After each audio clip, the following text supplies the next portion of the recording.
Right. Good evening. Thank you very much for joining us. This is the bottom line, and we say business at the speed of thought. We are in the era of politics, and everybody is talking about what happened over the weekend in the NDC's Congress for the youth and the women. And let me also remind you that the one for the national chairman, for the general secretary, the national organizer, are coming out this Saturday, and Metro TV will be giving you a very comprehensive coverage of it. However, for us, we are concerned about the business of the country, the economy of the country, and everything that has to do with employment, the economic development of the country, the economic indicators, and so on and so forth. And so tonight, we are focusing on the Ghana Debt Exchange Program. There have been a number of questions that have come up. Government has tried as much as possible to explain all the issues surrounding the debt exchange program, whether there is an actual haircut or not. I mean, there's been different dispositions from the private sector, from experts, from government spokespersons, and from economists also within government. Tonight, we want to digest it and really come to terms with it. So for those of you in the banking sector, for those of you in the business sector, and for those of you who have done investments with investment houses, you may want to sit by and watch and stay with us and see what is actually going to become of your investment. This is dispassionate of politics, and so you will be able to analyze it well. For those of you who have been sending me a number of questions asking whether your amounts which you have invested will be affected if you are going to get your money this year, what happens to it, please do stay with us and watch. And then the part two is what we call how SMEs transformed Singapore's economic outlook. If you look at the development of Singapore and if you read their leaders' book, there are a number of things that come up. And those of you who are development economic experts, I'm sure you will be interested in this as well. We'll be focusing on the SME aspects of the entire development structure of Singapore. So you want to stay with us tonight. It's a very espousing disposition tonight. We'll be right back.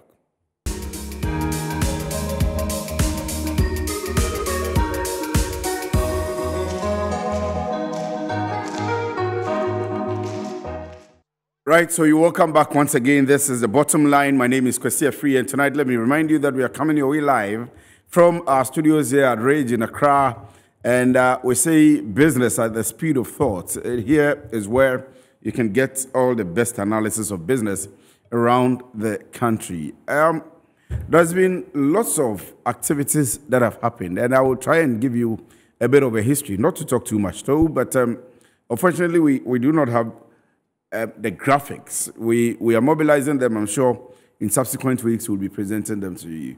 But right from late 2019, we began having lots of activities, beginning with COVID-19, which economists will term exogenous factor, which affected the economy. The NPP government says that pre-2019, so from 2017, 2018, and 2019, the macroeconomic indicators were very much on spot, and so they were performing very much well. The NDC says that these were out of the IMF program that they had, which was actually extended by a year or so by the NPP. We've come through COVID, we've come through Ukraine and Russia war, and we see a very difficult moment for us as a country, where we've seen members of the majority side of parliament calling for the finance minister to be sacked. We've seen a censure motion by the minority side of parliament also calling, or primarily for the finance minister Ken Ofori-Atta to be sacked. We now heard the finance minister Ken Ofori-Atta talk about a program that he believes will help the country come out of the trenches in which we are currently. And that's as part of the program which is anticipated, though, part of the program which the country is entering into with the IMF program. I want you to have a bite of what the finance minister had said. When I come back, I'll be introducing to you my guest, Christine Techi Jan, who is a financial management consultant, and we'll be analyzing the finance minister's statements. Stay with us. The government of Ghana officially launched the nation's domestic debt exchange program to alleviate its debt burden in a most transparent, efficient, and expedited manner. According to the Minister for Finance, Ken Ofori-Atta, this was one of the measures by the government to minimize the impact of the domestic debt exchange on investors holding government bonds. Today's announcement is a major policy step that the government is taking over the short period to restore macroeconomic stability, achieve debt sustainability, and get the economy fully back on track in order to create and protect jobs, provide and enhance incomes, foster strong and inclusive growth led by exports, and restore hope to the Ghanaian people. He added that the nation of Greece and Jamaica evolved through the debt exchange program. Jamaica resorted to such operations in the past, notably in 2010 and 2013. In both cases, it shows the sense of responsibility of the American people and proceeded through a voluntary approach. The approach was highly successful, as more than 99% of holders of domestic bonds participated in the exchange. On the contrary, in the case of Greece, the authorities chose to undertake a coercive approach whereby a law was passed to force people into participating. We intend to avoid as much as possible the Greek approach as we strive to reach a consensual solution with our bondholders, which really is the Ghanaian way. In any case, the good news is that the domestic debt exchange has yielded positive results both in Greece and Jamaica and many others, and will certainly put our economy on a much stronger footing. Ken Ofori-Atta believes this program will lead to improved economic growth. I say this because I know that together we shall triumph, and as in the days of Nehemiah, let us all rise up, family by family, and rebuild together. Let us make our income budget a reality. Thank you, and may God bless our homeland, Ghana. Thank you.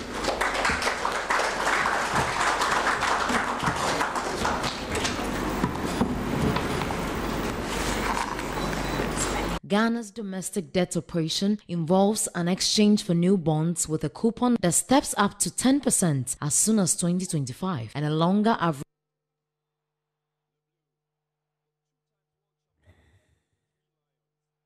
Ken Ofori-Atta is the Minister of Finance of our dear country, Ghana. There's been a lot of anticipations about his fate. By the end of this year, or the end of this December, as per the roadmap that the President gave, the majority side of Parliament that had called for the Finance Minister to be sacked. However, our focus tonight is on the debt exchange, and my guest tonight is live on Zoom. Mr. Christian Techi Dan, or Jan, is a financial management consultant, and you see him live on the screen now. Christian, good evening, and thank you very much for joining us, if you can hear me.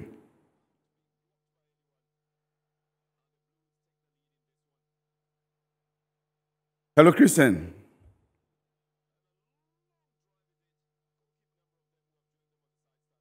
Well, so we can see Christian live on our screens, and we are trying as very hard as possible to get him on the screen. So I was running you through what's been happening, and whilst we wait for Christian, I was telling you about the fact that everybody is in high anticipation, whether you are on the side of majority, whether you are a member of the New Patriotic Party, whether you're on the side of the minority, or whether you are on the side of the National Democratic Congress, even if you are a floating voter. And we are not doing politics here. Here we do business, but we are analyzing this based on the political twist that this has taken.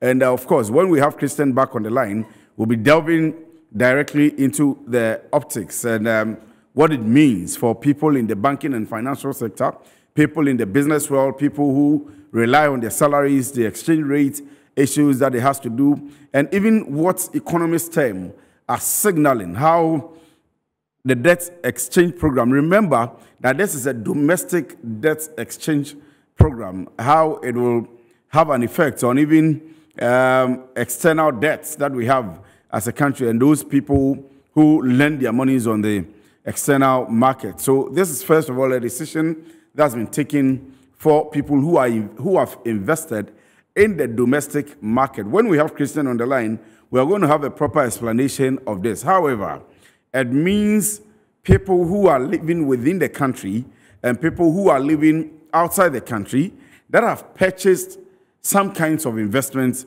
here in the country, primarily bonds, those who have invested their monies in bonds here in the country. And the ministry issued the statement and, of course, the video release to the effect that these are going to be protected in one way or the other. And it goes on to give some dates for which, if you wait to pull back your investment, you may not be affected at all, whether we have a haircut or not. Christian, good evening, and thank you very much for joining us once again. Good evening, and thanks for having me. Right, we are grateful. We are happy to have you. I hope you're doing very well. But first of all, let me go straight to the point. A lot of people have heard about the domestic debt exchange program. Some people are asking whether it's a haircut. Some people are asking different questions. The external debt program that people are in, and so on and so forth. First of all, we've been talking about it in the media, but for the purposes of those who are watching us, what is the domestic debt exchange program? All right. Thank you once again for having me on your program. We are in a situation where we are unable to actually finance our debts. And somewhere around July, the government made us understand that looking at where we are as far as our economy was concerned, there was the need to have a program with the IMF where we're going to have policy credibility, and that will give us a mileage so that we'll be able to have access to the international investment markets as it's been closed because of the downgrades that Ghana has suffered from a lot of the credit rating agencies. Moody's downgraded us, Fitch downgraded us, and all the other credit rating agencies actually followed. And so Ghana's bonds are more or less a junk. So it was very important that we go for a program of a sort from the IMF. Looking at the operations of the IMF, it's absolutely important that sometimes we do our debt sustainability analysis because you're already in a situation where you are unable to pay your debtors how much you owe them principal and interest. And so if you are going for another form of credit facility from the IMF, it's important that a sustainability analysis in terms of the debt that you find yourself in be done. And so that one was done about a month or 1.5 months ago. And even with contingent liabilities of government agencies, including the Cocoa Board, including what is popularly known as the ESLA, and all of those other government agencies had to be done. And in that regard, even though they hadn't crystallized, it was important that the figures were factored in the cash flow of the government so that in the worst case scenario that these agencies, government agencies who are even unable to pay those indebtedness, then governments will have to make those payments. And so we needed to present a worst case scenario of the debt position of Ghana, and that's presented us with the situation where it's important that we defer some bit of the interest payments that we're going to make for next year, a percentage of it being paid the following year, and subsequently as the finance minister actually made us understand. So in a nutshell, we are unable to pay for our debt assistance. We are going to add to the debt stock, but then we need to put in some measures to show to the IMF how we'll be able to repay those that's already we owe and the new ones that we are actually going to take on board. So it's important that there will be some sort of haircut so that our cash flow will have that regular income where we'll be able to service the loans that we actually owe. So in a nutshell, that is what the haircut is all about as far as the Ghanaian. So actually people are going to have haircuts. Is that what you're saying? Exactly. And the government has made it clear that it's actually going to affect the bonds. And even with the bonds, individuals who have purchased some of these bonds are going to be exempted. So these are the dynamics. Number one, if you're an individual and you've purchased a government investment in treasury bills, you are exempted. So there will not be any haircut for treasury bill holders. If you are an entity or a financial institution whatever it is, any institution of a sort, and if you also purchase the government instrument of treasury bill, you're also exempted. Thirdly, if you're an individual that you have purchased the government bond, you are also exempted. As soon as your principal and interest fall due, government is going to make the payment adequately to you. That is a point, the third caveat. And finally, those that this haircut is going to affect are actually institutions and corporate bodies that have purchased the government of Ghana bonds. So they are the only group that are going to be affected by the haircut. So far as you're an individual, a biological person, there is no way these haircuts are going to affect you. But this is a situation where we had, for example, in 2018, a huge crisis in the financial sector, which resulted in the cleanup. Some people have anticipated or projected that we are going to have another crisis in the financial sector with these kind of arrangements. Yes, somewhere 2016, 2017, the government actually spent, we are told, it's about 16 billion Ghana cedis that it actually incurred as costs during the banking cleanup exercise. And since then, there's been a lot of success that's been chalked by almost all the financial institutions. We have a very robust financial sector now. All the banks are very well liquid and what have you. So there's been a lot of success that's been chalked. However, the condition or the situation that we find ourselves, as far as our economy is concerned, puts us in a situation where we need to revisit those days for government to put in pragmatic measures that can actually address the challenge that we are already facing. So government is not leaving it just like that. He's putting certain measures. For example, capital adequacy ratio, the permutations and the calculations as and when provisions are made has been reviewed. If you look at the cash reserve requirement, is also being reviewed. All these government is putting up the risk rated attached to the new bonds are also zero risk rated. So that means there will not be any provision made towards that. All these steps are steps that government is embarking on to ensure that the banks are actually liquid enough to be able to withstand the shocks or the kind of challenges some of these debt exchange program is going to bring to the financial sector. Aside that, is also arranged a 15 billion fund, stability fund, it calls it, where any financial institution that finds itself in a distress that requires certain liquidity support, that fund is available where the government can actually have some for some of those institutions. And it's also imperative on some of these financial institutions to be sending daily reports as far as their liquidity position is concerned.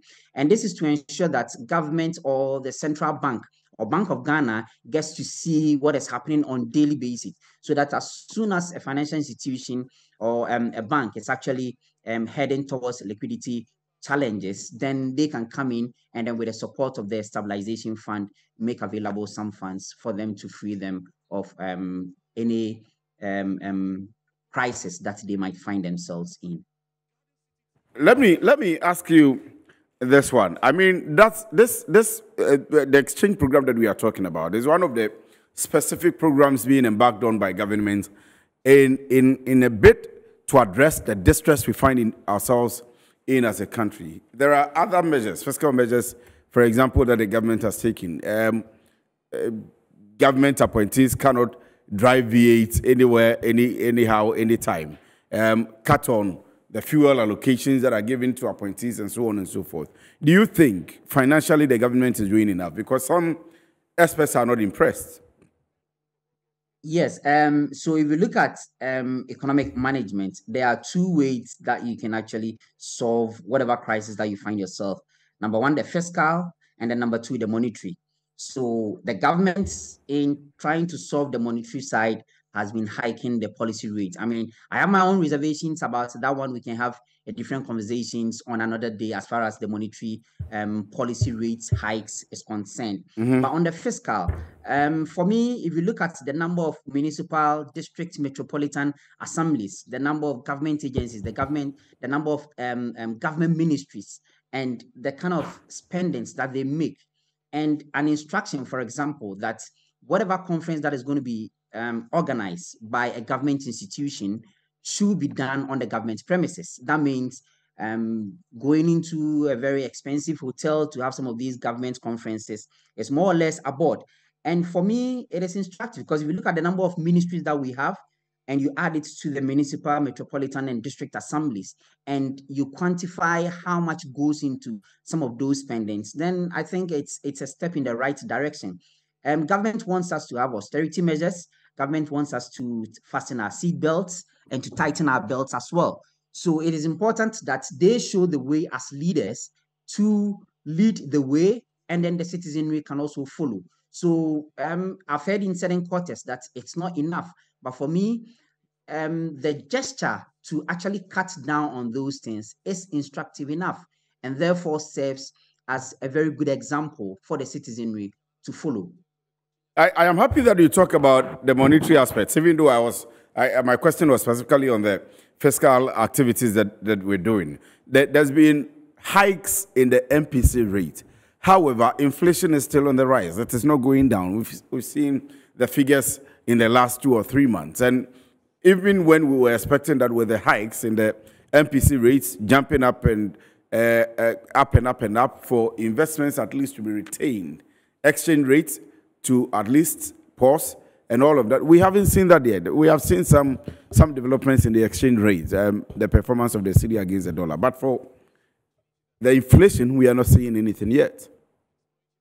Yes, I said I have my own reservations with the monetary policy rate hikes. And personally, what I believe is that the problem or the challenge that we find ourselves in Ghana is the cost push that is causing the inflation. What that means is that the businessman, as a rational economic agent, so far as he incurs certain costs in the production process or the production cycle, at the end of the day, he's going to quantify all of those amounts, all of those costs, and then slap it on the product or service that he's going to provide. So at the end of the day, prices will continue to go high. So if policy rate is about 29%, what that means is that cost of borrowing will also be very high because it informs the banks on how they should do their pricing.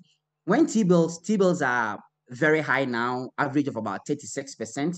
So if the banks are going to borrow on that market at about 36% and they place a premium of just about 5%, we are looking at about 41% in terms of the pricing or what the banks are actually going to lend to. The businessman is the one who's going to be affected in terms of these borrowings because he's going to borrow at 41%. So whatever the price of that good is, the cost price is inclusive of the credit valuation that is going to be added. So at the end of the day, you realize that credit becomes very expensive. And I've indicated earlier, he's a rational economic agent. So the cost of credit will be pushed on the product, which has resulted from the policy rate hikes. And so you realize that goods and services on the market generally are going to be very expensive. And so I don't see how Bank of Ghana will want to target a lower inflation by increasing policy rates. So far as you hike it, obviously, cost of borrowing goes high, and then it transcends on the other processes, and therefore the final good that will come out on the market is going to be very expensive. So for me, it is not a good thing if you really want to target inflation for it to come down and you increase the monetary policy rate. So for me, it hasn't worked for me. We need to backtrack and then we need to look at some of these inventive ways, because the reason of inflation where we have to mop up excess liquidity, excess cash, so we have to hike the policy rates is actually outmoded. So there needs to be some sense of innovation that can actually bring these costs down. So we need to push costs down. Once cost goes down, yes, inflation can be curtailed. But until that is done, we do not expect that inflation is going to go down any moment sooner. We've had some success with the exchange rates, and for me, it hasn't got anything to do with the monetary policy rates that's been hiked. The exchange rates, the Ghanaian cedi is not doing that bad. It is not as bad a currency as speculations made it seem. Some weeks ago, yeah. That actually pushed it to the levels. Come again? I was supporting your statement that it is not currently as bad as speculation had made it some weeks ago. Exactly. So speculation was what actually fueled its sharp depreciation. And so going back to the normalcy or the normal basis of what our city is doing, that is currently what is happening. And the government's announcement of having to go and buy fuel now with our gold valuables is also an information that is out there that is pushing people, those who are actually hoarding the dollars, to now release it onto the market. There is also a very interesting point where, because of the announcement of this haircut debt exchange program, we should be mindful that government is also a very big spender of the US dollar, because normally, because a lot of our foreign borrowings, we have to pay the principal and the interest in foreign currency. Government has to source FX to be able to make such payments. We know that at least for 2023, government is not going to source any FX for such principal and interest payments. So the analysts know that it is not going to put any pressure on our city. So government side, the demand is going to be very low. And if you look at our trade balance of payment, now our exports definitely exceeds our imports. So we are good to go when it comes to the normal trade activities. So normally there will not be any pressure.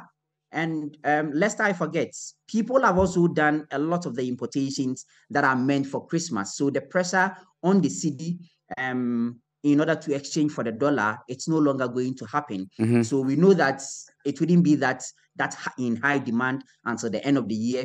We know that for most part of 2023, government is not going to source for a lot of FX in payment of principal and interest because of the debt exchange program. We don't know what the international market, the response it is going to have on our FX, but at least from government's position, it's not going to source a lot of FX. So all of these are falling into the information that are trickling in, and people are getting wind of it. So people know that if I have USD, if I have any savings in USD in the next couple of months, getting to close to about a year, most part of 2023, I don't expect any appreciation. Therefore, it is important that I let it go just to be able to save my investment. So that is really what is happening. And I need to reiterate that the monetary policy rate hikes hasn't got anything to do with the exchange rate, the way it is behaving On the issue of the trade balance, I mean, I have a peculiar problem, but unfortunately, because of our time, I'll have to let you go and maybe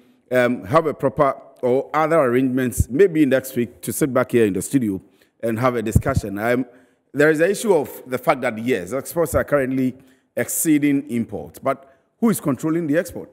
And where is the money going? Who is actually holding the money? Is the money being held here in the country, or is being repatriated by people, foreigners who are producing locally and exporting outside? This is an issue that we'll be looking at. But Christian Techijan is a financial management consultant, and he joined us to explain to us the debt exchange program and its impact on the corporate sector. We say a very thank you to you, Christian Techijan. Now, I am going to talk about a project which is coming up just because we are in Christmas. And this is from the Ghana Startup Network. They are a group of young burgeoning businesses or young growing businesses who are putting together a program in this Christmas. And I have in the studio my very good friend, Solomon. He's the president of the Ghana Startup Network, and I'll introduce him to you now, or I'm sure the cameras can pick him. You're looking very good. Good evening. Good evening, Chris. How are you doing? I am doing very well. I hope you're doing well as well. Wonderful, by the grace of God. So I was actually looking for your program, and let me see if I can find it now to be able to talk about it, and then we can box on.